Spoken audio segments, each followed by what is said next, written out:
Feliz aniversário. Feliz aniversário, 3 anos. 3 anos, a sensação é de 30, né? A sensação é de 30. Você e eu envelhecemos 30 anos em 3. Mas você veja só, né? O site começou pedindo o impeachment da Dilma. Sim. E chega aos 3 anos, às vésperas do julgamento em segunda instância do Lula, né? Uhum. Nesse meio tempo, é impressionante o que aconteceu no Brasil. A gente, não, às vezes, perde a dimensão, né, do terremoto, né? E foi um terremoto, e o terremoto continua, né? Mas num ano agora eleitoral, entramos finalmente num ano eleitoral, né, de eleição presidencial, e muita coisa aconteceu, né? Incrível. E nós tivemos já que essa reunião de pauta aqui é de comemoração de aniversário, o nosso site teve uma participação ativa, né, em todos os acontecimentos, sobretudo nas primeiras bandeiras, que eram o impeachment da Dilma Rousseff, o conserto da ruína econômica, a prisão do Lula, a manutenção, o estímulo à Lava Jato. A gente participou de tudo isso, não só com a nossa militância, mas com notícia, né? A gente trouxe notícias. O Lula está para ser militância aqui, fique claro, no jornalismo, né? Porque a gente não é de partido nenhum. Reportagem, com notícia. O Lula está sendo condenado, e uma das peças fundamentais é a cozinha Kitchens que o Cláudio Dantas encontrou, com todos os testemunhos, todos os e-mails, etc., que fazem a conexão entre a reforma do apartamento e a família Lula da Silva. A reforma paga com dinheiro vivo pela OAS. Então, acho que a gente teve uma participação muito grande. Eu vejo nosso primeiro ano meio caramuru, você e eu, 2 náufragos ali, a gente se juntou aos índios da internet e vivemos de comer carne humana, porque a gente não ganhava nada. Essas suas metáforas são sempre um pouco assustadoras, né? Mas não era isso. Porque eu não me vejo como índio de jeito nenhum, viu? Você era um português náufrago. Não, português também não. Não, mas a gente, eu acho assim, foi ousado, né? A gente pedir a prisão do Marcelo Odebrecht de todo mundo, né? Depois a Odebrecht aproveitou-se para tentar se vingar tanto de você quanto de mim. Enfim, mas isso é outra história. Mas assim, eu vejo, apesar de tudo, as pessoas têm uma certa desconfiança em relação à imprensa brasileira, e é bom que tenham, né, em geral. Mas se você olhar o conjunto da obra, né, tem muita gente boa trabalhando, e mesmo os jornais, apesar da parte editorial às vezes ser um pouco titubeante, os repórteres fizeram, a maior parte deles, eu quero dizer, né, na grande imprensa, fizeram muito bem o seu trabalho. Tem gente muito boa fazendo muita coisa, né? No Estadão, esse foi outro Veja, na Folha, no Globo. Eu acho que esse foi outro papel que nós desempenhamos, né? A gente foi meio ombudsman da imprensa, porque a gente dizia, olha, essa é uma reportagem de verdade, isso é um assunto sério, a gente dava crédito a gente sempre deu crédito aos repórteres, aos veículos. Ao mesmo tempo, a gente denunciou as matérias plantadas, a gente aprendeu, a gente ensinou o nosso leitor também a ler os jornais, percebendo onde estava o viés ali do partido, da preferência ideológica, e acho que esse foi um outro papel cumprido pelos 3 anos. Você tentou mostrar, né? Eu não acho que a gente possa ensinar nada a ninguém, mas de qualquer maneira... Eu estou usando esses termos de maneira bastante livre, generosa e livre, mas...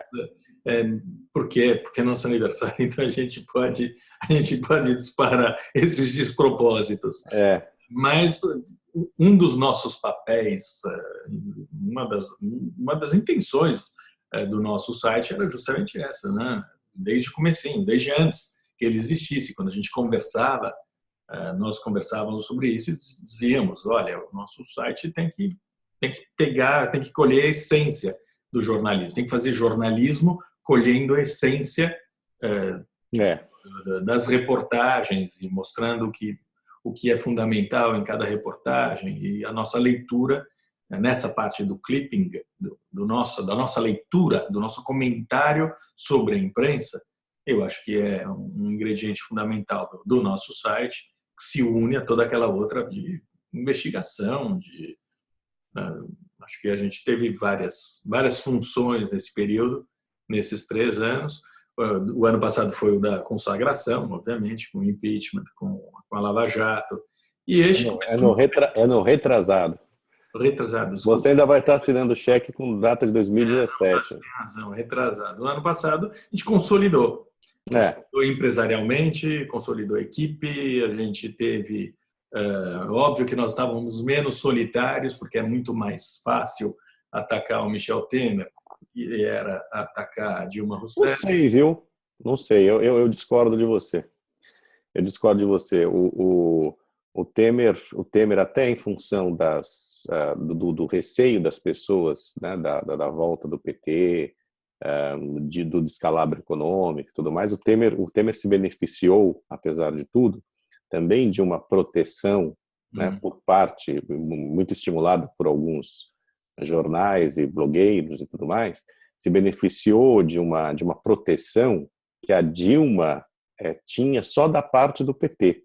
E o Temer, esse PMDBzão, né, tinha ali muito mais bases de apoio e muito mais proteção, né, do que, se você pensar, do que a Dilma nos seus estertores.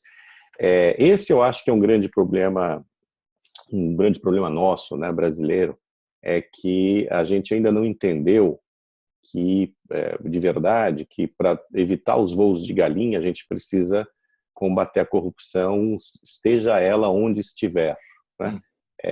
Então a gente se contenta com esses voos de galinha econômicos, né? E vai deixando a coisa apodrecer outra vez, né? Então eu espero que este ano nós brasileiros consigamos fazer alguma limpeza real, né, no quadro político. Veja, o mesmo caso do Temer, não é que a gente nos acusam de uma série de coisas, mas lá no início, a gente apoiou a posse do Temer, porque é o que diz a Constituição. Esse negócio de diretas já era não era um absurdo.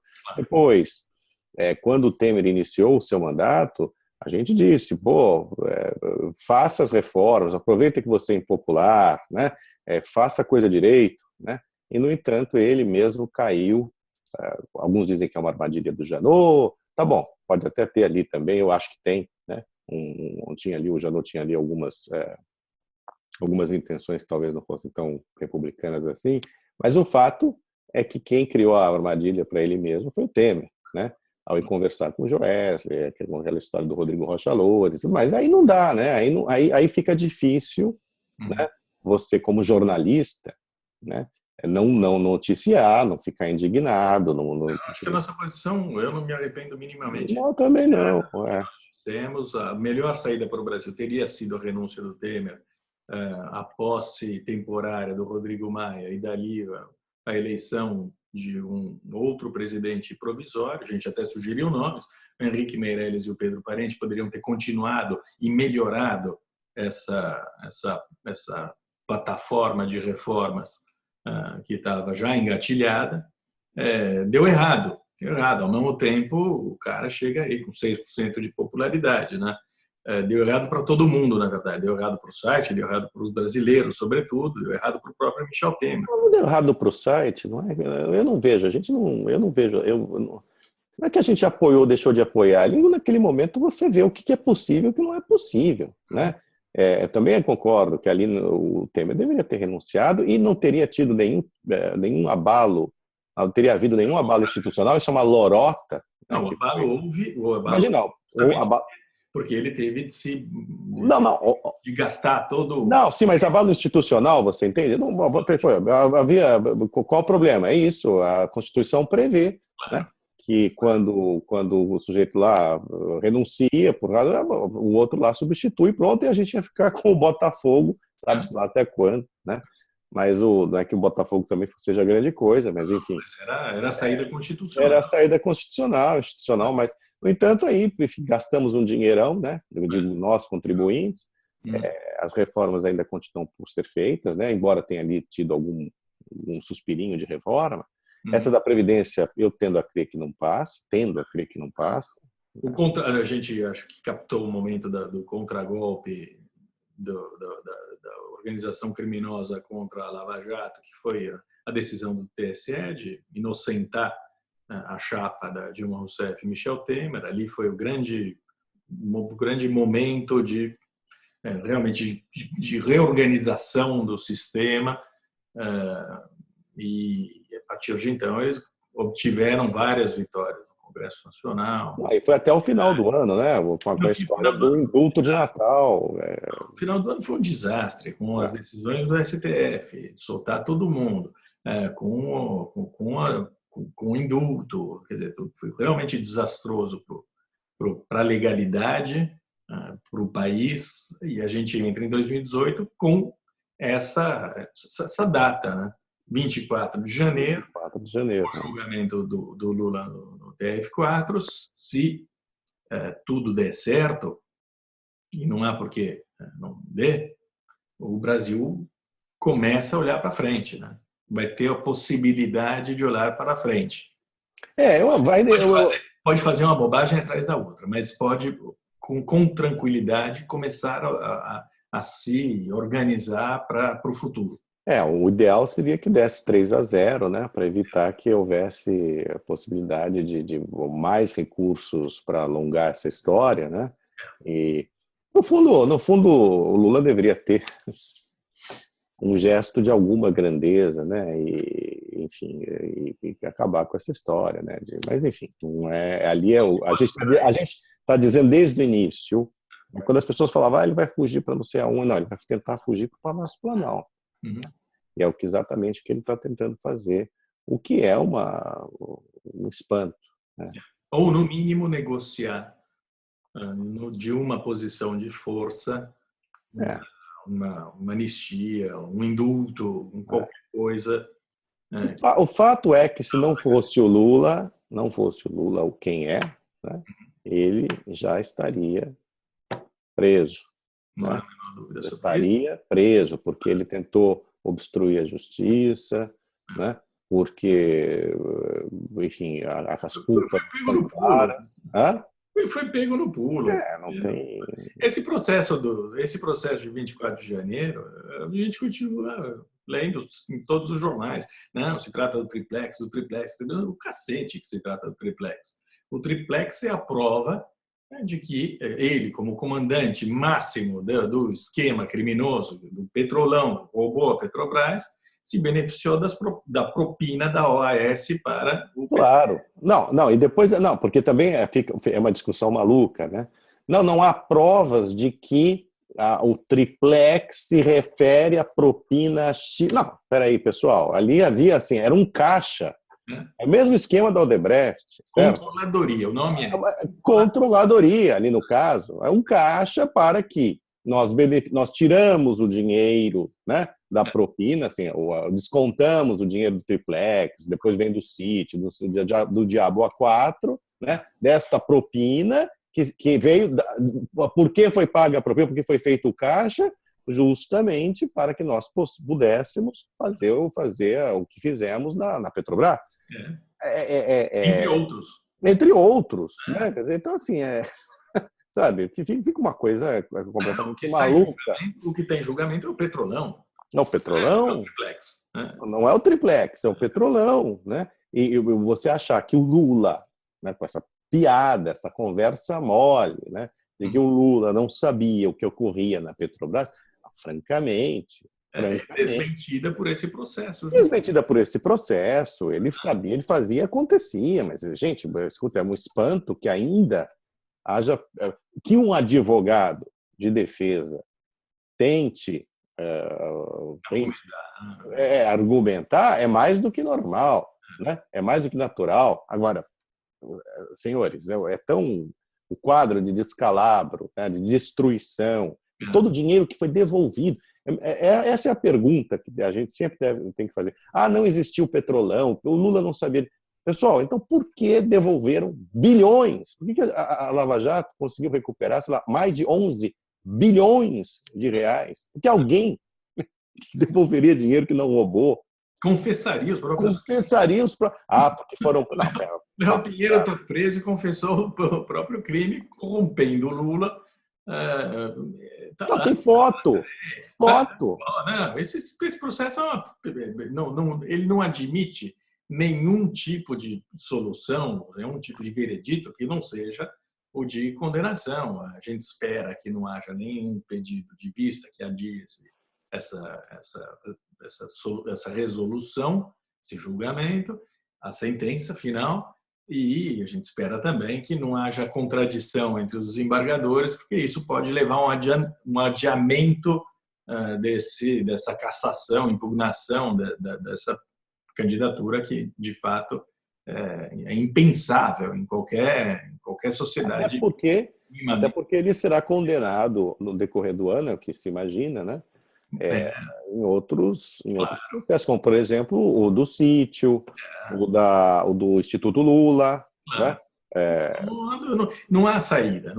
O que o Brasil precisa é só algo que nós sempre repetimos aqui, é de urgência, é resolver essa questão urgentemente. Quer dizer, dia 24 de janeiro começa o ano, começa 2018, porque a gente se livra desse estrupício e passa a raciocinar em termos mais concretos sobre o nosso futuro, que é, pelo que nós vimos até agora, nessas eleições, desolador.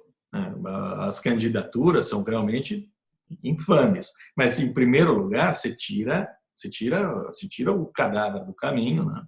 Apodrecido, pestilento, e depois você vê o resto. E esse vai ser o nosso trabalho. Em 2018 vai ser esse quarto ano do antagonista, vai ser isso aí. A gente vai ter que ir tateando até as eleições, até o fim do ano. Vai acontecer muita coisa daqui até lá. Acho que dia 24 de janeiro começa um processo que não vai terminar tão cedo. Acho que, como todo mundo diz, a eleição é uma incógnita total neste momento. E a gente vai acompanhar de dentro esse processo todo. Vamos envelhecer mais 10 anos. Se você e eu sobrevivermos até o resultado eleitoral, até 2019, nós estaremos aqui fazendo uma reunião de pauta para comemorar o 4º aniversário do site. E quem sabe com um presidente razoável, né? Imagina.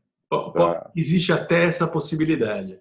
O Brasil, por incrível que pareça, tem até uma mínima chance de ter um presidente minimamente aceitável, e daí vai ser curioso também para o site. A gente vai ter que fazer um 5º ano diferente de todos os outros anteriores. É incrível, né? O FMI projeta um crescimento mundial para este ano, agora 2018, de quase 4% na média. E nós continuamos na rabeira. Você sabe, os países desenvolvidos têm mais dificuldade para crescer. É impressionante, né? Bom, agora eu estou falando com os nossos leitores, foi bom ter o nosso site, foi bom conversar com você, meu sócio, meu irmão, a gente está junto. Aliás, estamos comemorando também 40 anos de amizade este ano. É incrível. 3 anos de site, 40 anos de amizade, hein? E que coisa, rapaz. Incrível, impressionante. Então, de fato, nós envelhecemos 30 anos em 3 anos. É incrível. Bom, vamos lá. Vamos lá. Bom ano para você, bom ano para todo mundo que nos assiste, que nos acompanha, que nos lê, que nos ama, nos odeia, enfim. Nos odeia, olha, para quem nos odeia, não quer saber, não vou bancar o bonzinho, não quero que nos odeia para lugar. Tem que ser bonzinho. Eles não vão estar. Não. Quem está aqui é quem gosta do site, Enfim. quem quer ter notícia, quem quer saber como funcionam as coisas. Acho que quem está aqui é da nossa turma. É isso, Dioguito. Abração. Abração. Tchau.